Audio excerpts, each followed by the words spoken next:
مساء الخير على حضراتكم، اهلا وسهلا وحلقه استثنائيه من برنامج الكره مع محمد صابر. استثنائيه ليه يا محمد يا صابر؟ الحلم، انا هتكلم عن الحلم النهارده. حلم ايه يا محمد يا صابر؟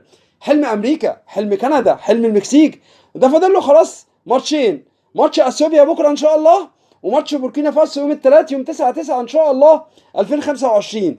ان شاء الله كل قلوبنا مع منتخب مصر، مع العميد ورجاله منتخب مصر. النهارده بقى هننسى الدوري، هننسى الانديه. النهارده بس هنكون نقول مصر مصر مصر، تحيا مصر منتخب مصر.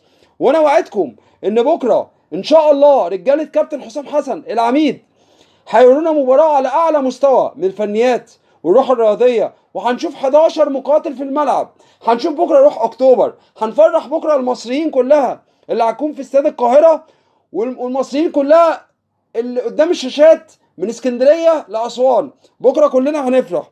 اما الفرحه الكبيره اوعدكم بيها يوم الثلاث 9/9 في بوركينا فاسو ان شاء الله. هنقول لمنتخب مصر حققنا الحلم، وصلنا للمونديال لامريكا وكندا والمكسيك. كنت لازم اكون معاكم في ليله الحلم ان شاء الله، ليله منتخب مصر ومنتخب اثيوبيا.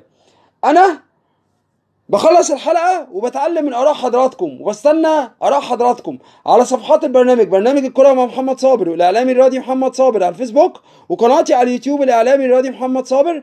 أنا بدأت حلقتي بأحلى اسم، لازم أنهيها بأحلى اسم عندنا في الوجود. تحيا مصر، تحيا مصر، تحيا مصر، تحيا مصر. والسلام عليكم ورحمة الله وبركاته.